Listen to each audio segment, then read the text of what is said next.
को स्वागत है आपका स्नेहा एडुकेटर चैनल में। आज के इस वीडियो में हम कवर कर रहे हैं राजस्थान जीके के इम्पॉर्टेंट एंड बेस्ट क्वेश्चंस। तो इस सीरीज़ के अब तक के जितने भी वीडियोस हैं आपको प्लेलिस्ट में मिल जाएंगे। लिंक आपको आई बटन पर और डिस्क्रिप्शन बॉक्स दोनों में मिल जाएगा। साथ ही साथ आप PDF डाउनलोड कर सकते हैं। हिंदी और इंग्लिश के जो मॉडल पेपर आपको देखने को मिल रहे हैं चैनल पर, तो उनको भी आप डाउनलोड कर सकते हैं। सबसे पहला प्रश्न है, चौहान राजवंश के निम्नलिखित शासकों को काल क्रमानुसार व्यवस्थित कीजिए। तो यहाँ पर पृथ्वीराज प्रथम सबसे पहले, फिर अजयराज, अर्णोराज, विग्रहराज चतुर्थ। तो यहाँ पर चारों ही जो है काल क्रमानुसार ही दिए गए हैं। अब इनके बारे में हम कुछ जान लेते हैं जो कि ज़्यादा बार बार पूछे जाते हैं। अर्णोराज से आप ध्यान रख सकते हैं, आना सागर का निर्माण करवाने वाले। विग्रहराज चतुर्थ को लेकर के कुछ फैक्ट्स आप ध्यान रख सकते हैं। इनको जो है एक उपनाम या उपाधि आप ध्यान रखें इनकी, बीसल देव।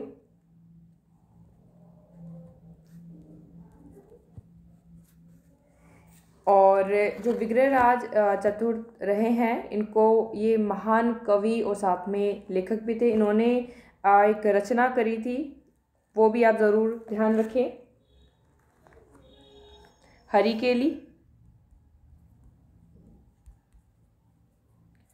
और विग्रहराज चतुर्थ पर कवि सोमदेव ने जो है ललित विग्रहराज की रचना की। ललित विग्रहराज जो लिखा गया है विग्रहराज चतुर्थ पर लिखा गया है। और जो ललित विग्रहराज की रचना की थी वो किसने की थी? महाकवि सोमदेव ने की थी। तो ये कुछ प्रश्न पूछे जाते हैं।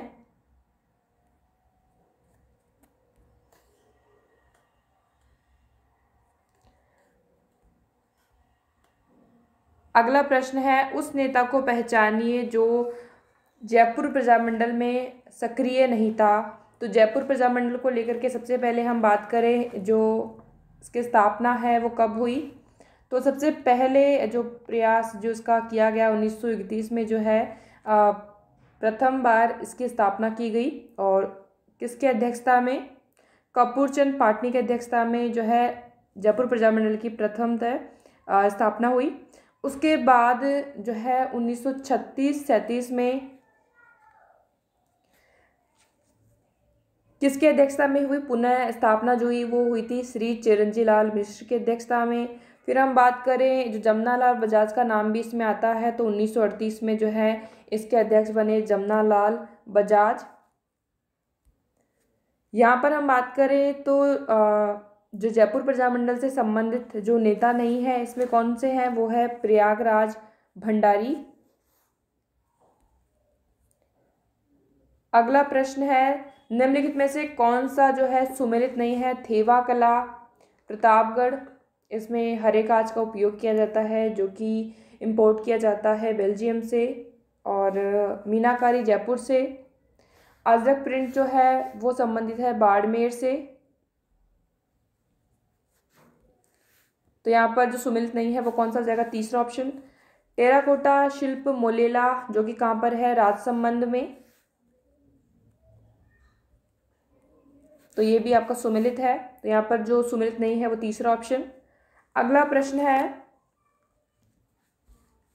तो यहाँ पर लेखक दिए गए हैं और पुस्तक इनकी दी गई है, तो यहाँ पर सुमेलित करके बताना है। तो सबसे पहले हम बात करें, करणी दान की रचना है सूरज प्रकाश। श्यामल दास की रचना है वीर विनोद। मोहनोत नैन्सी की रचना है मारवाड़ा परगनारी विगत। और फिर बचे सूर्यमल मिश्रण की रचना है वंश भास्कर। तो सूर्य और भास्कर से आप ध्यान रख सकते हैं। तो इसमें जो राइट ऑप्शन है वो कौन सा होगा? दूसरा, चौथा, पहला और तीसरा। तो फर्स्ट ऑप्शन इसका राइट ऑप्शन होगा।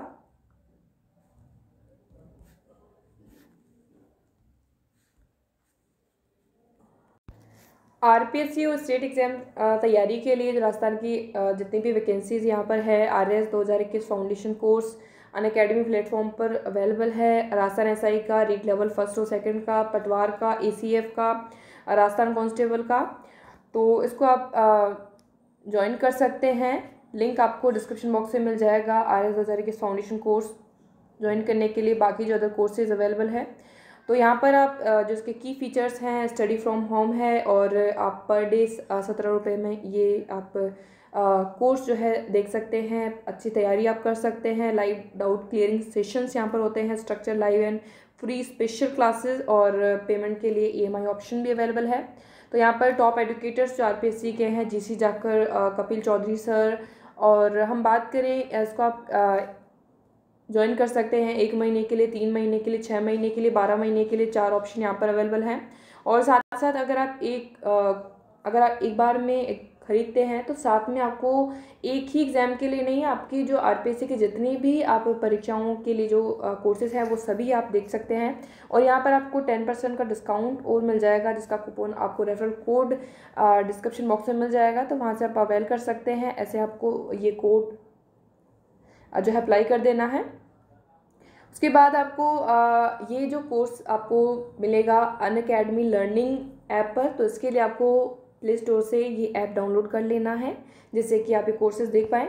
साथ ही साथ हम बात करें इसमें जो लाइव क्लासेस होती हैं तो आप मोबाइल में देख सकते हैं, और बाद में जो रिकॉर्डेड क्लासेस होती है उनको आप देख सकते हैं। नोट्स आपको यहाँ पर प्रोवाइड होते हैं।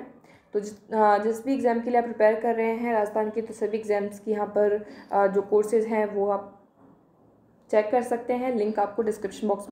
RS की बेहतरीन तैयारी के लिए RS 2021 फाउंडेशन कोर्स शुरू हो रहा है 4 नवंबर से। इसको आप ज्वाइन कर सकते हैं। लिंक आपको डिस्क्रिप्शन बॉक्स में मिल जाएगा। साथ ही एक रेफर कोड दिया जाएगा, जिससे आप 10% का डिस्काउंट इस पर पा सकते हैं।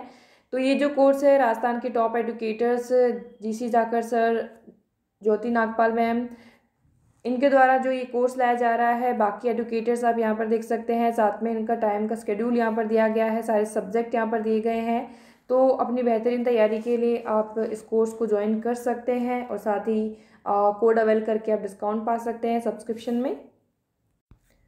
अगला प्रश्न है, निम्नलिखित में से कौन सा मंदिर गुर्जर प्रतिहार वास्तुशैली का नहीं है? किराडू का सोमेश्वर मंदिर गुर्जर प्रतिहार शैली का है। ओशिया का सूर्य मंदिर, ओसिया जोधपुर। गोट मांगलोद नागौर में दधिमती माता का मंदिर गुर्जर प्रतिहार वास्तुशैली का है। चार चौमा का शिव मंदिर, जो कि कहाँ पर है? कोटा में। चार चौमा के शिव मंदिर को लेकर के कुछ फैक्ट्स आप ज़रूर ध्यान रखें। जैसे जो चार चौमा का शिव मंदिर है, ये कह सकते हैं गुप्त काल सदी का माना जाता है। और ये जो मंदिर है, इसके लिए मथुरालाल शर्मा ने कहा है कि ये राजस्थान का प्राचीन जो है देवालय है, प्राचीन। तो यहाँ पर जो राइट ऑप्शन होगा वो होगा चारचौमा शिव मंदिर। अगला प्रश्न है, नृत्य शैली जो गरासिया जनजाति से संबंधित नहीं है। वालर गरासियों की है। मांडल, लूर, गवरी जो है वो भील जनजाति से संबंधित है।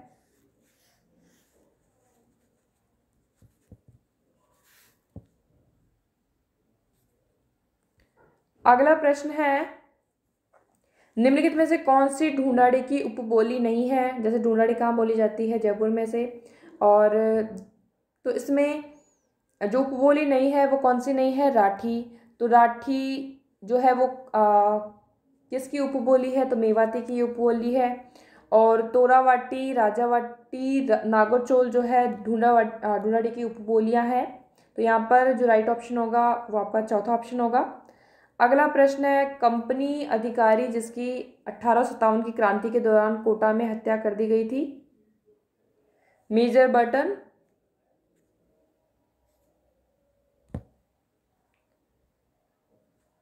स्वर्ण नगरी हॉल किस जैन मंदिर का भाग है? तो ये भाग है नशिया मंदिर अजमेर का।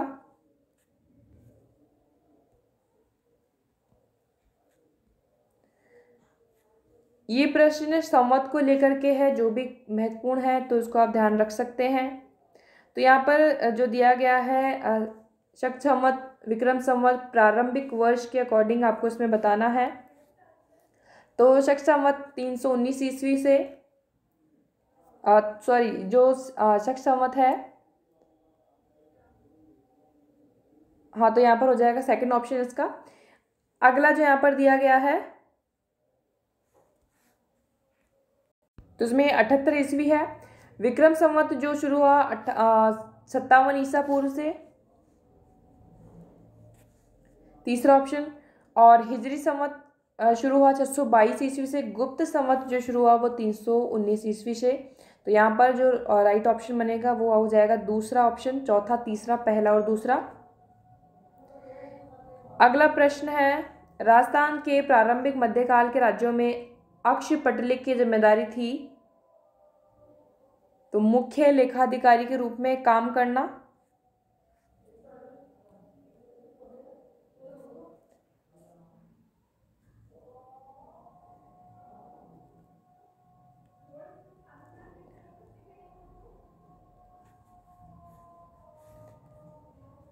मुगल काल में लीलावती पुस्तक का फारसी भाषा में अनुवाद किसने किया? तो अभी हम इसमें राजस्थान जीके ही कवर कर रहे हैं।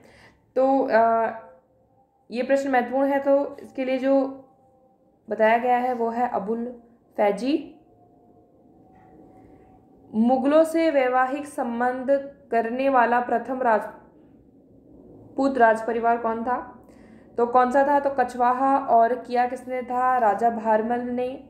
और इन्होंने अपनी पुत्री का विवाह अकबर से किया था। स्थान को लेकर के भी काफ़ी बार प्रश्न आता है, तो किस स्थान पर हुआ था? तो सांभर में जो है विवाह किया गया था भारमल की पुत्री और अकबर का। अगला प्रश्न है, भोराट का पठार कहाँ अवस्थित है? उदयपुर के उत्तर पश्चिम में कुंभलगढ़ से गोगुंदा तक जो है भोराट का पठार जो है स्थित है।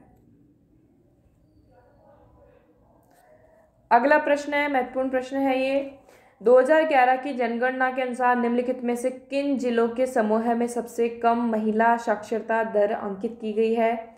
तो यहाँ पर सबसे तो ये जान लीजिएगा कि सबसे ज़्यादा कहाँ पर है, सबसे कम कहाँ पर है। तो यहाँ पर आप देखिए कि जालोर में सबसे कम है। तो जालोर की जो महिला साक्षरता दर है वो कितनी है? तो 38.5 है। तो 38.5 जो है जालोर की है। इसके अलावा हम बात करें सबसे ज़्यादा किसकी है, तो ये है 65.9 जो है कोटा की है।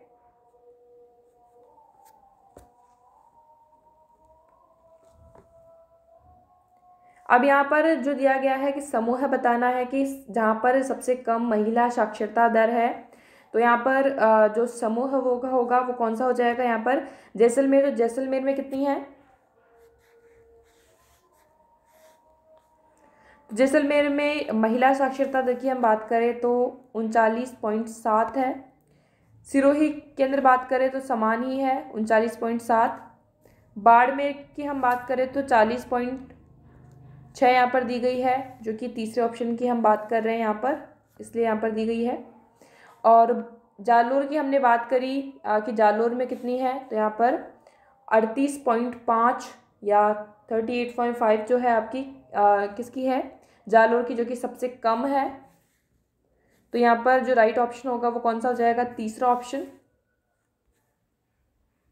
और कुल अगर हम बात करें कि जैसलमेर की कितनी है कुल अगर साक्षरता दर, वो है 57.2।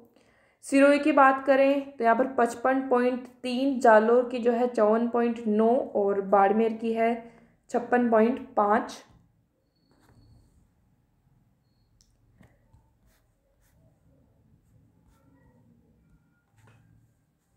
अगला प्रश्न है, राजस्थान में लौटते मानसून की ऋतु है तो अक्टूबर से दिसंबर के बीच। अगला है, फॉरेस्ट सर्वे ऑफ इंडिया द्वारा जारी स्टेट ऑफ फॉरेस्ट रिपोर्ट 2017 के अनुसार राजस्थान का कुल वन क्षेत्र है 9.57%।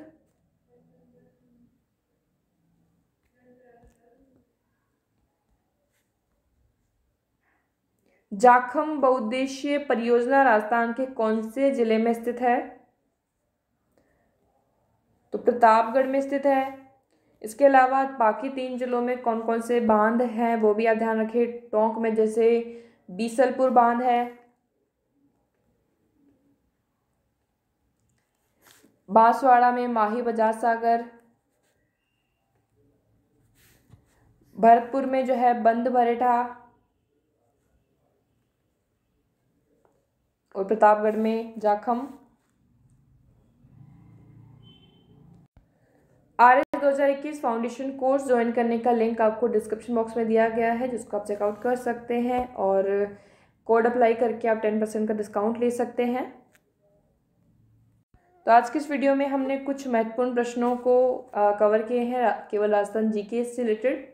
इसका PDF आपको टेलीग्राम चैनल पर या फिर लिंक आपको डिस्क्रिप्शन बॉक्स में मिल जाएगा, वहाँ से आप डाउनलोड कर सकते हैं। इससे पहले की जो इस सीरीज़ में अब तक के वीडियोज़ आए हैं उनमें से जो PDF आप डाउनलोड कर सकते हैं। साथ ही साथ चैनल अगर सब्सक्राइब नहीं किया तो कर लीजिएगा, बेल आइकन प्रेस कर दीजिए ताकि कोई भी नई अपडेट आप मिस नहीं कर पाएँ। So thank you for watching. आज के इस वीडियो में इतना ही।